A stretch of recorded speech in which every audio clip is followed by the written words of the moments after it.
Can you hear me? Yes, sir. Yes. So let me share the screen.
Give me some time. There is some issue in sharing the screen.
Yeah, sorry for the technical issue.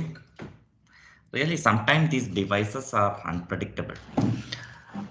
Okay. Now you can see the screen, right? Yes, sir. Yeah. So let us start by fixing some minor issues that we had in the last tutorial session. Hope all of you spent some time on it. For instance, in the first question, extended real valued was an issue actually. Whether we want extended real valued, whether we can consider only real valued was the question. Okay. So let us have a look into it. You have a function f, let us say defined from E subset of R. It could be entire R to R bar, which is equal to R extended with the two simples. Okay. And I claim that if you have a sequence of measurable functions Fn extended real valued, then the sequence Fn may not converge. However, if you collect the set of points on which the sequence Fn converge, then it will be measurable. So let us call E equal to collection of all x, no, not E. E naught is equal to collection of all x in E such that limit n tending to infinity Fnx exists. We want to claim that E naught is measurable. In case you are dealing with only real valued function, existence of limit inherently tells you that the limit should be finite. Is it right? If limit is infinite, you won't say limit exists. You will just say that the sequence is divergent. Am I right? I am talking in the real system, not in the extended real system. Do you agree with me? Yes, sir. So as far as real system is concerned, limit fn exists automatically implies that limit exists finitely. Therefore, lim supremum is equal to lim infimum and both are finite. I am talking about the real valued functions.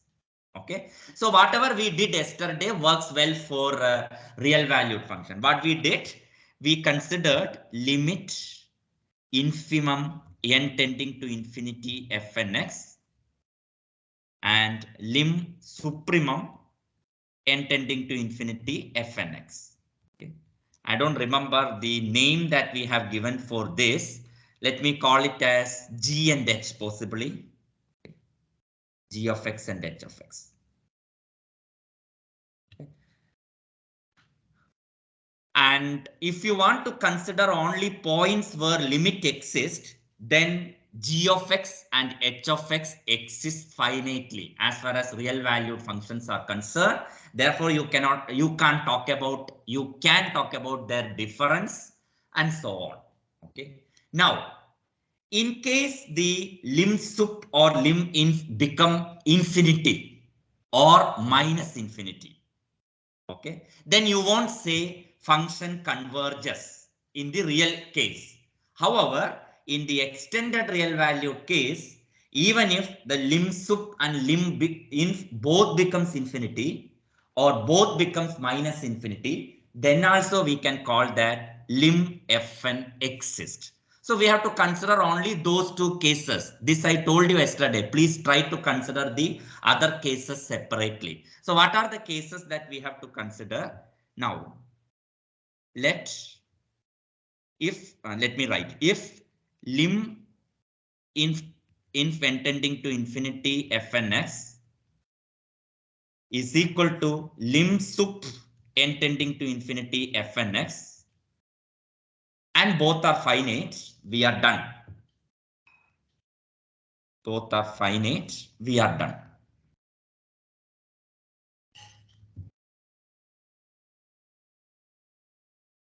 Now, what are the other points to look at? Okay, remember we want to have those sets for which limit exists. So only points that we have to look at are lim sup and lim inf equal to infinity and lim sup and lim inf equal to minus infinity. Okay, now let us consider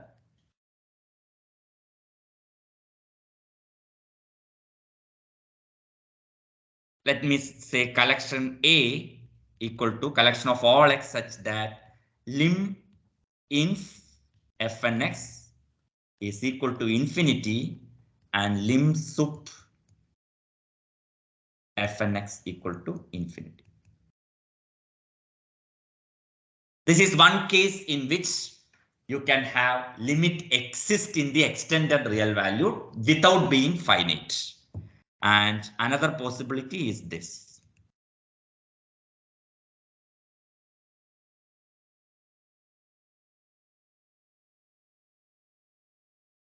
And.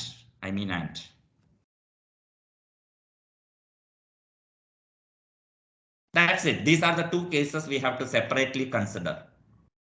And now I claim that these are also measurable. Do you agree?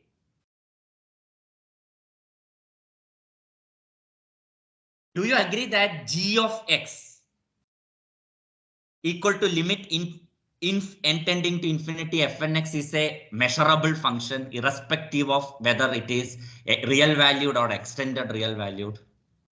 That we have proved in the class that lim inf of a sequence of extended real valued function is measurable. Did we? Yes, sir. So g of x is Yes, sir. measurable. And do you see that h of x is measurable? Similarly, that we have done in the class. So once g of x and h of x are measurable, if you look at A is intersection of two sets. Intersection of what? Collection of all x such that lim inf equal to infinity, intersection collection of all x such that lim sup fn equal to infinity. Okay. In other words, collection of all a such x such that gx is equal to infinity, intersection collection of all x such that hx is equal to infinity. Are you okay with it? Yes. And do you see that collection of all x such that g of x equal to infinity is measurable? Yes. How do you prove that? I don't know whether we proved it only for equal to alpha, where alpha is a real number. If that is the case, you can extend it. Suppose you consider collection of all x such that some let us say p of x equal to infinity, where p is a measurable function. It can be written as collection of all x such that p of x greater than n for every n. Yes, sir. And then you can prove that it is measurable. Okay. So I don't know whether I have proved it only for alpha, where alpha is a real number. If that is the case, you try to prove it for alpha equal to infinity as well. If I have proved for alpha is equal to extended real, then it is good. So what the claim that I am making is the following. If P is subset E, it's a function from E subset of R to R bar. What did I call R bar or R star? R bar, and P is measurable, then collection of all x such that P of x is equal to infinity, and collection of all x such that P of x is equal to minus infinity are measurable.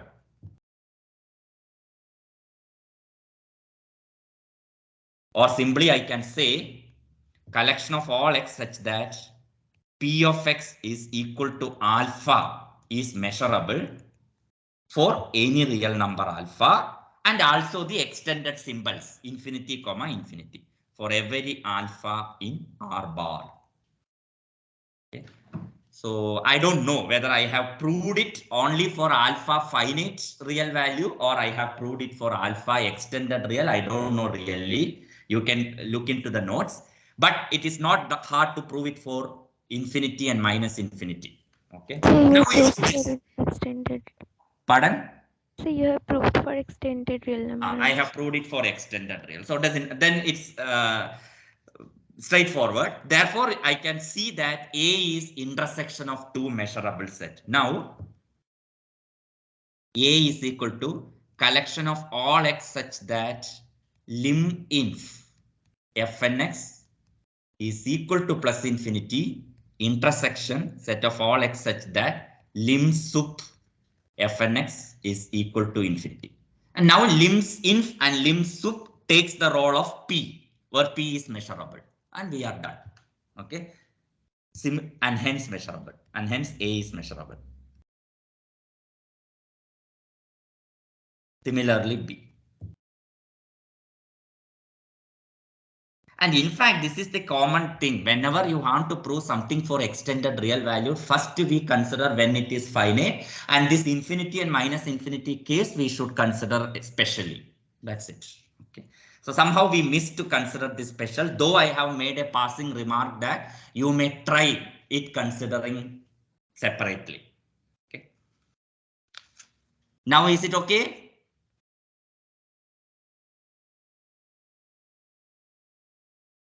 Yes or no? Or still you have some issue?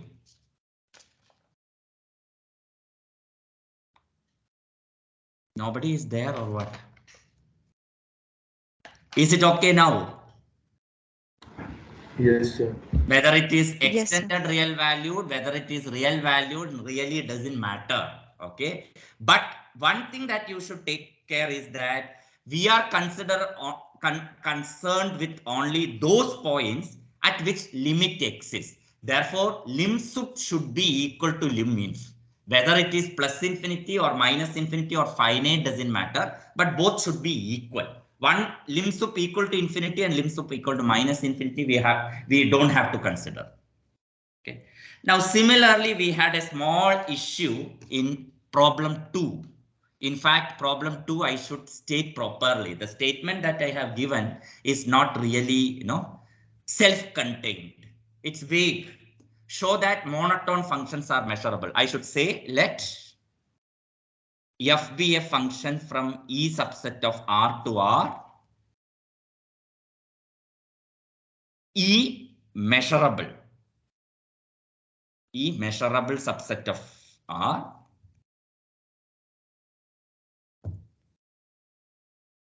And FB monotone. FB monotone. If the domain is not even measurable, at least if it is not measurable, then you cannot talk about the measurability of the function. Okay, that's why I consider E to be a measurable subset.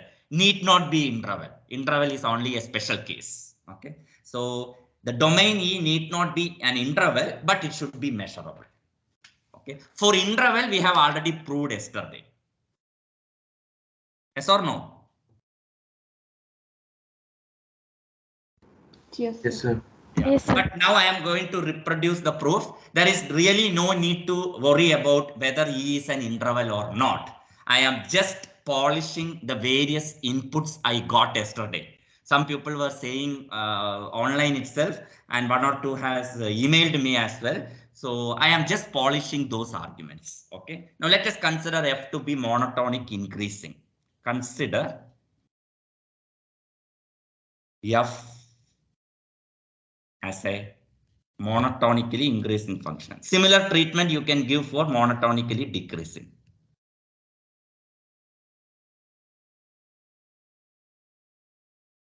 Okay. What are you interested in? You are interested to prove that F is measurable. So let us start with a real number. Let alpha be a real number.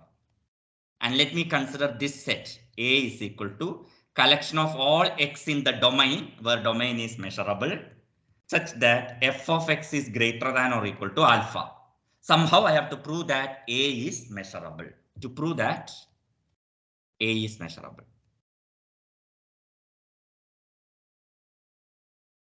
As I told you, the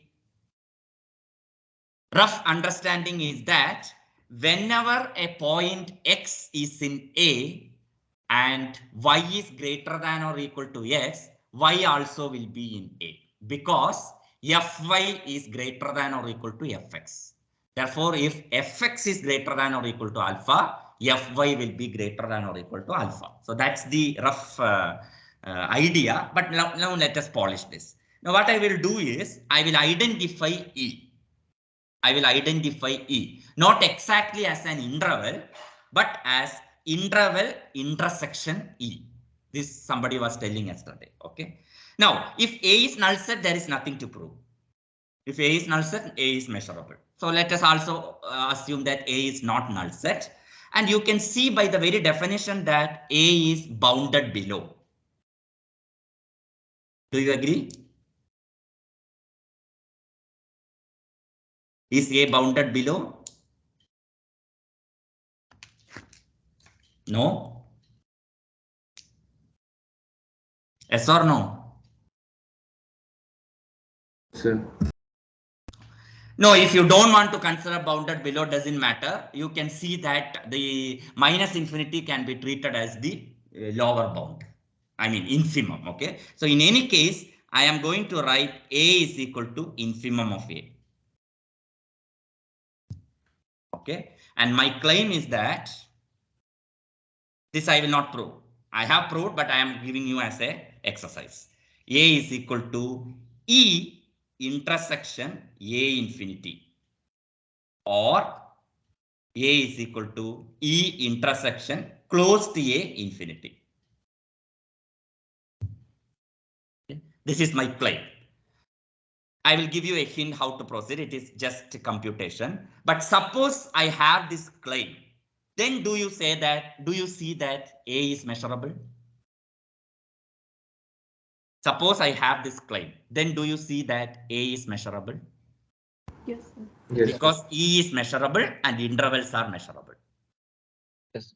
Okay. Now, how to prove this claim? Again, as usual, you have two sets and you want to prove that the sets are equal. So you prove that containment.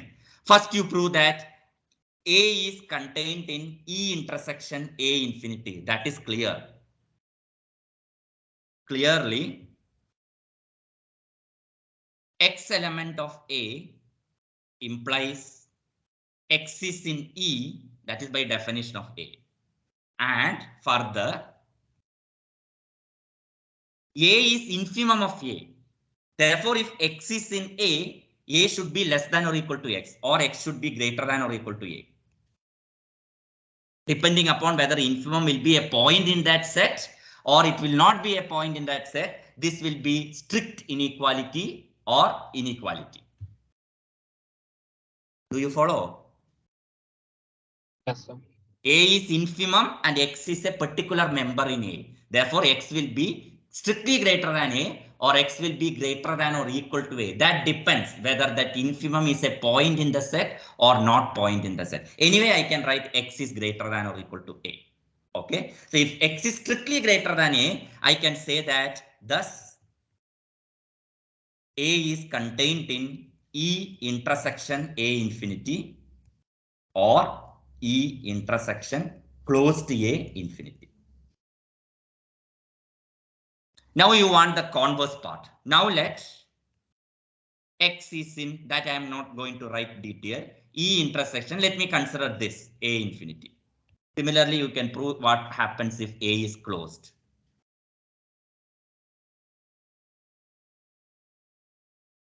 So this implies that X is in E and X is in A infinity. Okay. Now what is this? Tells you that X is greater than A. And what is A by definition? It is infimum of A. So X is an element in E and X is greater than infimum of A. Okay. So can X be a lower bound?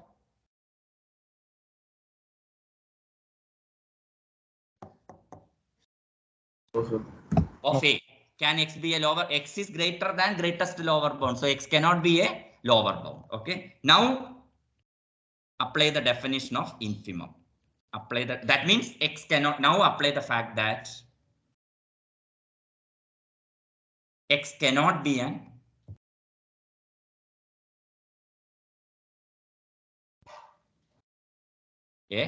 lower bound of A. What does it mean? There exists a Y. There exists a Y in A such that Y is less than X. Okay. Y in A will automatically imply that Y is in E. That implies Y is in E. I am completing. I thought of leaving it to you. Anyway, Y is in E. Since Y is in A, f of Y is greater than or equal to alpha by the definition of A. Okay. And also you have Y less than X. Okay. Therefore, by monotonicity of Y, f of Y is less than or equal to f of X. Therefore, since f of Y is greater than or equal to alpha, you will get f of X is greater than alpha. Okay. Hence, X is in E and f of X is greater than or equal to alpha.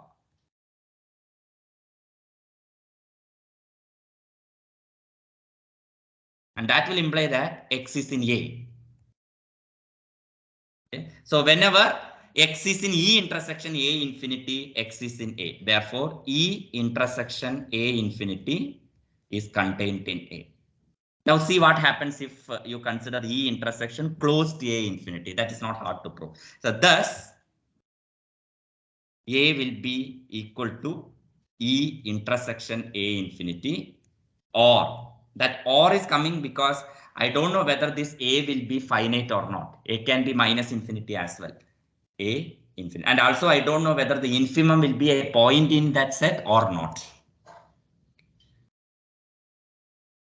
So though all these inputs were given by some of your friends, but it was they were talking about attaining and so on. No need to see that there exists an X naught because we don't know whether the infimum will be attained. but the existence of infimum is clear. If not in R, at least in R bar, it is clear. Okay. So this proves the second part, second question completely. So main point is this. You have to identify that set as the domain, intersection, and interval. This is the main point. Okay. Crux of the problem is this. Now, how do you argue to see that A equal to E intersection A infinity or A equal to E intersection close to A infinity is up to you. This is the argument that I am giving, but you may be able to simplify it. Okay, you may be able to see that A is equal to A E intersection A infinity much more easily. That is up to you. Okay, so only thing is that this you should be convinced with. Capital A is equal to E intersection and interval. If once you identify that, rest is simple. And how to identify this is up to you. Okay, maybe I have used a long procedure, but this may be more easily, understandable for you. I don't know. So you just try to get this. Capital A is equal to E intersection and interval. That interval will be in terms of the infimum. Okay. So I should not spend more time. So that fixes the issue that we had in first and second. And we were talking about the fifth question. That's a wonderful question. In fact, that is a theorem in most of the books. And one part you have seen, namely B, M, 2 power R are three collections of sets, subsets of R. And you have seen that M is strictly contained in 2 power R. And the problem demands you to claim or prove that this we know. By constructing non-measurable set, we proved that M is a proper subset of 2 power R. Now we want to claim that B, the collection of all Borel measurable set, is a strict subset of collection of all Lebesgue measurable set. Thus, Lebesgue has done something better than Borel. Okay. The sigma algebra considered by Borel is restricted compared to sigma algebra considered by Lebesgue.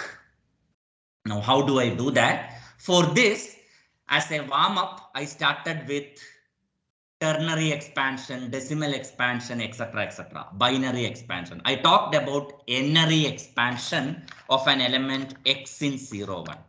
For x element of close to 0, open 1, how do you find n-ary expansion? What you have to do is take the interval 0, 1 and divide it into n parts.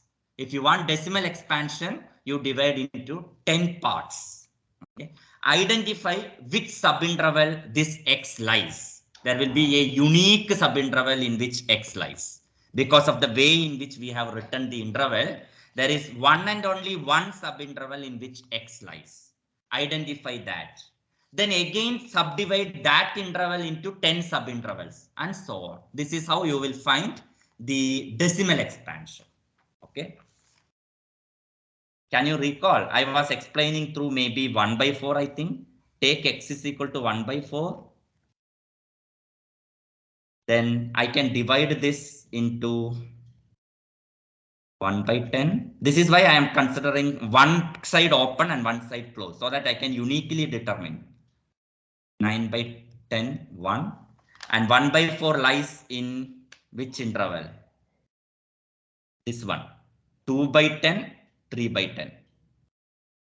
Okay, and the label corresponding to it is 2. Therefore, the first digit after the decimal expansion would be 2. We were talking about this in the last session. So after identifying that it is in 2 by 10, 3 by 10, now you divide 2 by 10, 3 by 10 into 10 subintervals. Okay. And identify in which subinterval 1 by 4 lies and see the label corresponding to that interval, you will get 5. Okay. So the decimal expansion Second digit in the decimal expansion of 1 by 4 is 5. Now, nothing magical about decimal expansion. This you can do for any n-ary expansion, ternary, binary, or whatever it is. Okay. And the observation that we made with the help of this is the following. We can precisely tell what are all the points in Candra set. Can somebody remind me? Please remember the construction of Candra set. It is obtained by removal of 1/3 middle. 1/3 middle intervals we removed. Okay. So question is, what are all the points in the Candra set? You know there are uncountable number of points. For instance, the endpoints of the each subinterval removed are always in the Candra set.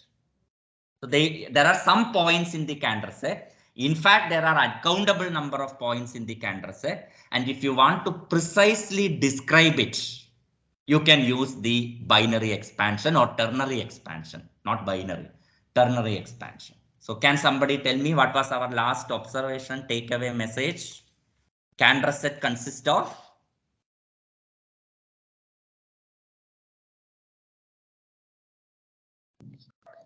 All the points whose ternary expansion doesn't contain 1. Do you agree with it? How it follows? Do you get it? How do you Yes, sir. find ternary expansion, for instance? So you will divide 0, 1 into 3 intervals. And you will consider this, this, and this. Okay. And you are going to remove 1 by 3, 2 by 3 for Candra set. So keep that in mind and you convince yourself that Candra set consists of those points whose ternary expansion, this was the message, ternary expansion does not contain or it contain 0 and 2 only, does not contain 1 as a digit. Okay, so this you should be convinced with. So this is a description of Candra set. Now let me define a Candra-like function. One function we defined in the lecture for giving examples of bounded variation function, which is not absolutely continuous. That was called Cantor-Lebesgue function or Cantor function. Now I am going to define not exactly the same, but something similar to it, okay, which is again called Cantor function. Okay. Let us consider the following Cantor function.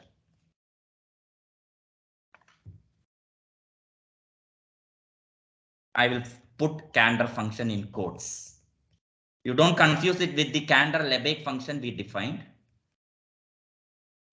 How do I define it? Okay, so I'm going to define a function f from 0, 1 to 0, 1. Okay. Take an x in 0, 1. I have to say what is f of x. Okay. Now keep in mind that for x in 0, 1, I can write x in binary form by dividing 0, 1 into 2 and so on. I can write x in binary form. Let x is equal to summation epsilon n by 2 power n is equal to 1 to infinity, where epsilon n is 0 or 1. See this 1 by 4, when you say it is equal to 0.25, it is actually 2 by 10 plus 5 by 10 square, as you all know. Similarly, if you want to write binary expansion, it will be of the form epsilon 1 by 2 plus epsilon 2 by 2 square plus epsilon 3 by 2 cube and so on. That will be the binary expansion. So I am writing like that. X is equal to summation n equal to 1 to infinity epsilon n by 2 power n. Since you are in binary expansion, this epsilon 1 digit will be either 0 or 1. Okay, so this is your x. I have to say what is f of x. Map x to f of x, where f of x is equal to this. Summation n is equal to 1 to infinity 2 epsilon n by 3 power n. X is of the form summation n equal to 1 to infinity epsilon n by 2 power n. F of x, considering that x, I am defining f of x like this, where right hand side I am interpreting as ternary expansion, where RHS is viewed as ternary expansion of a number.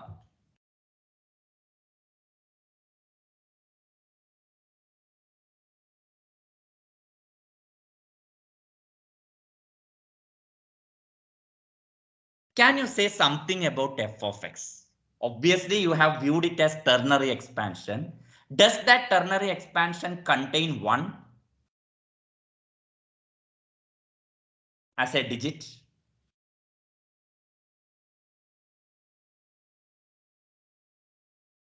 Is the question clear, or you don't want to respond, or you don't have the answer? Let me repeat the question. If you view the right hand side, it is viewed as a ternary expansion. The question that I asked is, does that ternary expansion include the digit?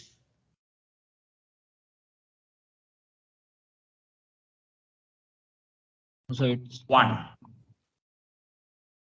Epsilon 1 is 0 or 1. So 2 epsilon 1 is either 0 or 2. So that digit will not involve 1, right? And what is the description of Cantor set that I have given, or we have seen? It consists of those numbers whose ternary expansion does not involve 1. So with that in hand, what can you say about f of x? F of x will be an element in Cantor set. Cantor set. That much is clear. Then clearly f of x is equal, I will not say f of x entirely covers p, but it will be inside p. For various values of x, f of x will be in p, where p is the Cantor set.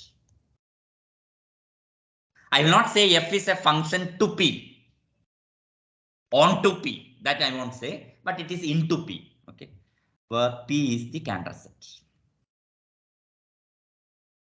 I don't know whether every element in the Cantor set, every point in the Cantor set will be covered, but I am sure that it will be inside P. That is enough for us. Okay.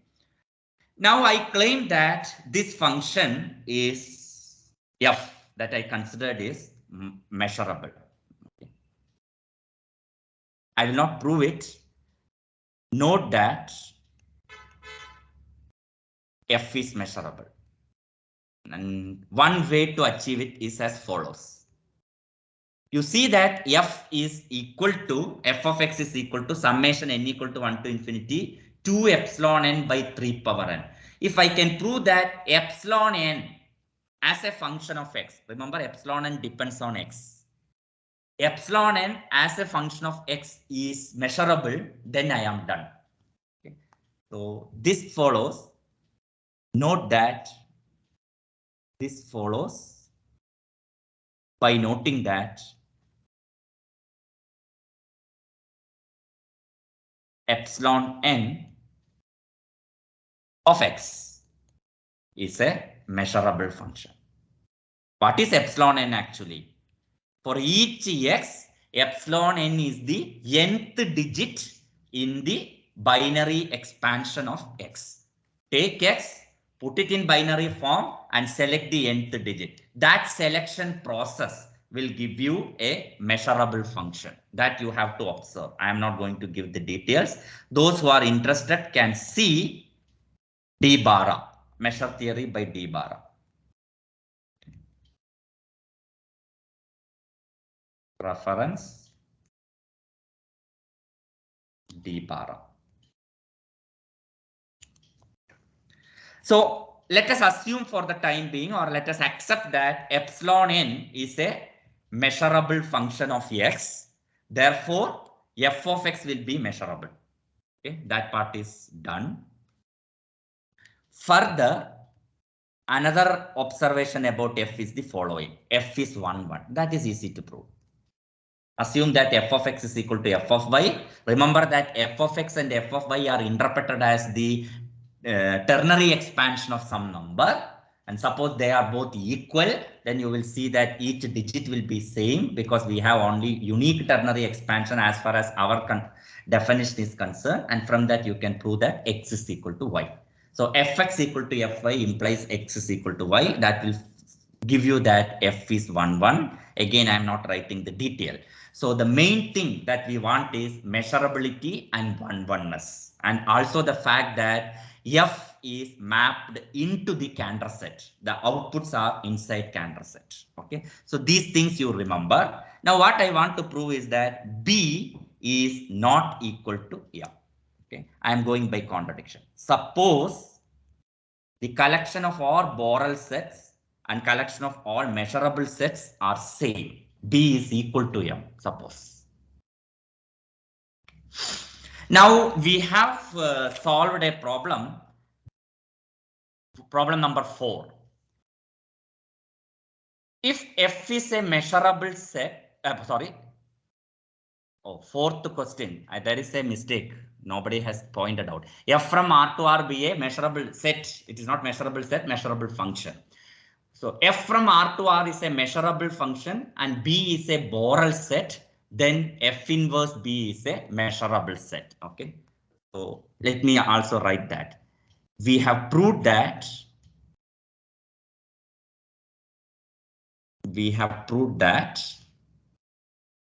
If f from R to R is measurable function,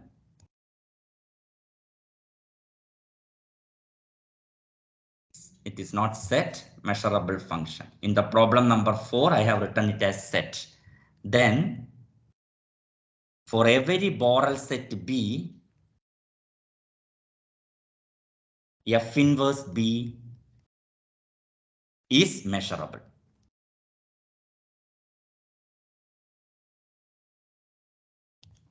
This we have proved. We are going to make use of this.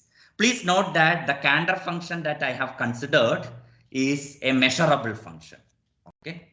And for the time being, we assumed that B is equal to M. Since the Cantor function or Cantor-like function is measurable, and since B is equal to M, we get that f inverse of B is measurable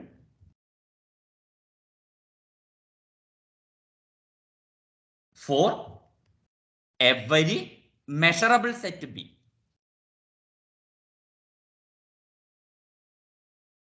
Do you agree? Yes or no? Yes, sir. Because our assumption is that B is equal to M. Since B is equal to M by assumption, we will see that that assumption is wrong.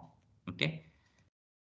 We have proved it for Borel sets, but if B is equal to M, then it should be true for every measurable set. Okay. Now we will see a contradiction. Okay. Do you know that there exists non-measurable set inside 0, 1? Yes, sir. Take one such. Okay. Consider a non-measurable set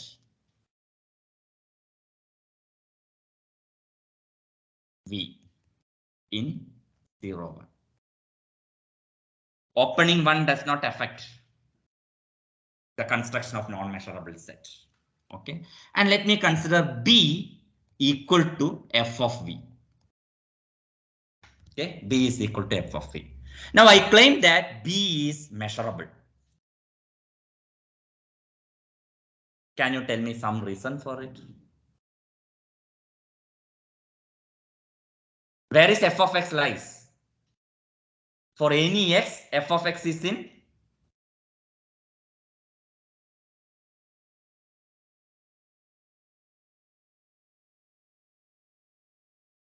As far as Cantor function is concerned, for any x, f of x is in Cantor set. Cantor set P. Now use that fact and tell me why f of b should be measurable. So can you see that this will be inside P? Yes, sir. For any Yes. x, f of x is inside P. So f of b is inside P. And do you know that outer measure of P is 0? Yes, sir. Now use it. We know that m star P is 0. And do you know that outer measure is monotonic? That will imply that m star B is 0. And once outer measure is 0, that set is Measurable. measurable. Lebesgue outer measure. Okay. Whenever Lebesgue outer measure is 0, that set is measurable with respect to Lebesgue sense, in the Lebesgue sense. So that implies B is measurable. Why I am stressing that point is, in the next lecture, I will introduce abstract measure. There this result is not true. Outer measure is 0 does not imply that set is measurable. That is something special to Lebesgue measure and Lebesgue outer measure. Anyway, so that implies B is measurable. Okay, so the set that I have considered, namely f of B, is measurable. Okay, now with our assumption, we know that whenever you have a measurable set B, its inverse is measurable. Okay, therefore, f inverse of B is measurable. But B is f of V. Therefore, f inverse of f of V is measurable. And since f is 1, 1, f inverse of f of V is V. So that will imply V is measurable, and which is a contradiction because V is selected as a non-measurable set, which is a contradiction. So our assumption that B is equal to M is wrong. Therefore, B is not equal to M. That is, B is strictly contained in M.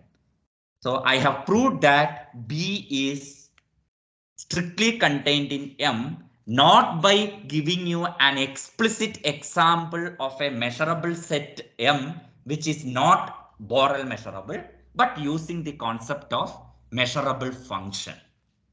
Okay. I have proved that M is not equal to 2 power R by using axiom of choice and giving you an example of a non-measurable set. Okay. M not equal to 2 power R. There I have used axiom of choice. So I cannot say even there I have constructed the example.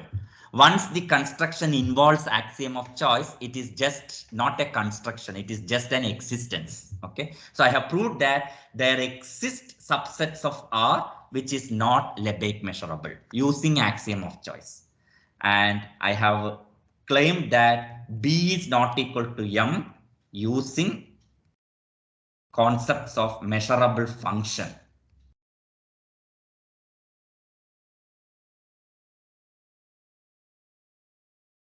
Not by explicitly giving you one example of a Lebesgue measurable set, which is not a Borel measurable set. Do you get my point?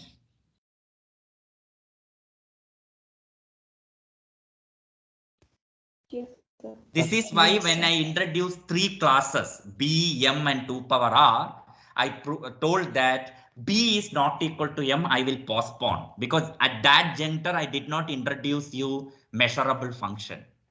Okay, so that's why I did not prove it there. There may be some other means to prove that B is not equal to M, but this is the most standard approach via measurable functions, concept of measurable function. Okay. I don't know why we are taking too much time for each problem. Anyway, so next question is about measurability of a function and its modulus. I think one part you have already proved. If f is measurable, then mod f is measurable. F measurable implies mod f is measurable. This I have done in the class. That's what I think. Do you agree? Yes, sir. Now question is whether the converse is true. Okay. Whether mod of measurable implies F measurable. First, you should have some anticipation, expectation, whether it will be true or not. What do you think? False. True, sir. It is false. Okay, those who are thinking false, let me confuse you. But you proved that F is integrable if and only if mod F is integrable, right?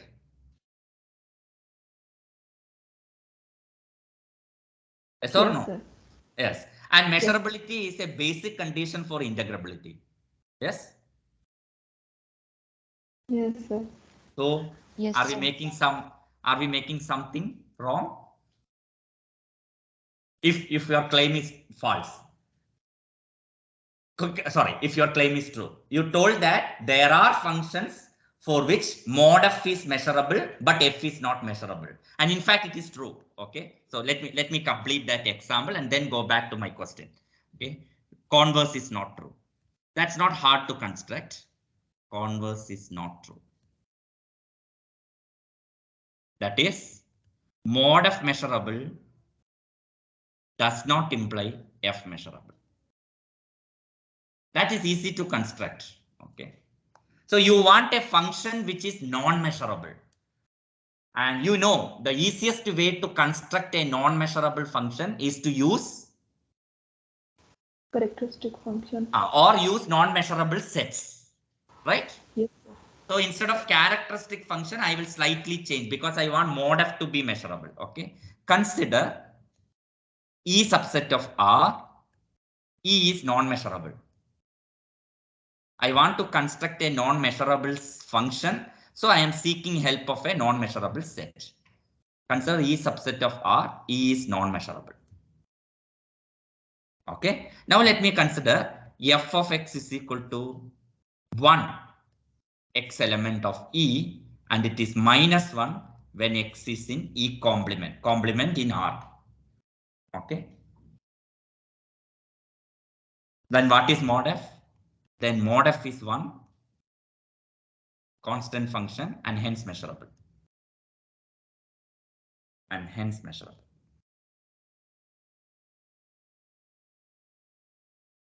What about f? F is not measurable, but f is not measurable. Why? But f is not measurable. For instance, how can you see that? Because if you consider f inverse of half infinity, what will be that? Collection of all x such that f of x is greater than half. If f of x is greater than half, then only possibility is 1. So that is equal to E. Do you agree? Yes, sir. And Yes, this sir. is not measurable, not measurable. By the very choice is not measurable. So f inverse of an interval is not measurable. Therefore, that function cannot be measurable. Okay. So f is not measurable, but mod f is measurable. So you are right. Mod f measurable does not imply f is measurable. Then what I told, what is wrong in it? Where is we making some mistake? Or at least where we have to polish our argument. F is integrable if and only if mod f is integrable. And measurability is a basic assumption of integrability. So why don't we get mod of measurable implies F measurable?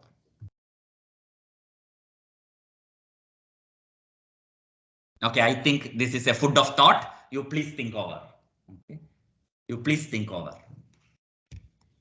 None of them is wrong. Okay, F is integrable if and only if mod F is integrable. It is a result. Something we are missing in what I am telling. That missing part you have to find out. F is integrable if and only if mod F is integrable. Measurability is a basic assumption for integrability. Therefore, we feel that mod F measurable should imply F measurable, but that is not the case. So there is something missing in what I am saying. What is it? Okay. So that I will leave to you. So next question. But before that, let us go back to this question and F measurable implies mod of measurable we have done in the class. But again, via this tutorial problems, I can have a different argument for it. For instance, use the third problem and tell me whether you can get an argument for F measurable implies mod F measurable. The third problem is this. Composition of a continuous function and a measurable function is measurable. That we have proved. Composition of a continuous function and a measurable function is measurable. That's the third problem in tutorial sheet, which we have already proved. Assuming that, can you tell me that F measurable implies mod F is measurable? Again, it's a simple question. Can you write mod F as composition of two functions, continuous function and measurable function? Yes, sir. Take continuous function and modular function. Mod x, yeah, you take f of x, g of x is equal to mod x, and then composite g with f. Okay, therefore once g is measurable, since mod x is a continuous function, you will get mod f is measurable. Alternative argument, that's it. Okay, maybe I can record that here. Maybe I will write it here. I will simply write or use problem 3. Problem 3 with g of x is equal to mod x, which is continuous. Okay. Now, seventh problem. Yeah, that is just to familiarize you with simple 7, 8, 9. All are just to get more and more idea about simple functions. They are all computational and it is very easy to prove. Anyway, let me do one for instance. X is equal to 0, 4. 7, 8, and 9 problem are relatively easy. And ANs are given to be 1 by n 4. And so that you have this increasing type of sets, ballooning type of sets. And further, x is equal to union n is equal to 1 to infinity. Something like a partition, but I cannot say partition because a1, a2, a3, etc. are not disjoint. Now I am considering a simple function. In fact, very simple function, namely it is a characteristic function. And I have to find integral over x phi dm. That's easy. Integral over phi dm would be is equal to integral over characteristic function 0 to dm. So characteristic function switch on only on 0 to. So it will be 1 into measure of 0 to, which is 2. And you are also required to find integral phi. If nothing is mentioned, you should treat integral over the entire domain x. Okay. Integral over x phi chi an dm. This is equal to integral over x. Phi is chi 0 to open 0 chi an dm. Here you use the fact that chi a into chi b. What is that? What is chi a into intersection B? so this is chi 0 to intersection an. What will be that? An is 1 by n 4. This is 0 2. Therefore, it will be 1 by n 2. 1 by n 2 dm. So again, this is characteristic function. So 1 times 2 minus 1 by n. And you know that this tends to 2 as n tending to infinity. So integral of this simple function, you can write as limit of integral of again the simple function phi chi an dm. Okay. So that was a simple problem. I will stop with the next. Next is just one line. X be a measurable set, A and B a sequence of measurable subsets such that A1 contained in A2 contained in etc. Again, a sequence of ballooning up sets. And X minus union n is equal to 1 to infinity an. So it is not like a partition. X union an does not exhaust X. Okay. So this is your E. And measure of E is positive. M of E is positive. Show that there exists a simple function such that limit n tending to infinity integral x s chi a n dm is not equal to integral x s dm. Okay, that's not hard. Can you just tell me what simple function I can consider? Let me make the simple function really simple. Take s equal to characteristic function on E. Okay, where E is that x minus union a n. Then what will be integral over x s dm? It will be integral over x chi e dm. Okay, and this is measure of E, and you know that measure of E is greater than 0. Okay, and whereas the other quantity, namely integral s chi a n dm with the limit is equal to limit n tending to infinity integral over x. What is s chi e? Chi e chi a n dm. And can you give me a quick answer for this? What is this? Chi e times chi a n dm integral.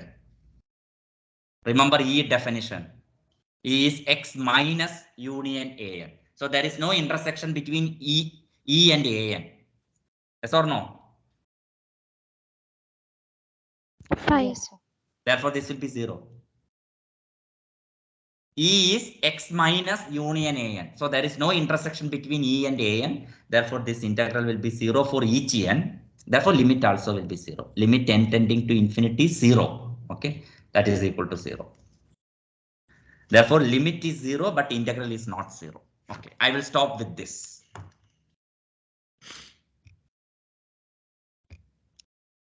I would request you to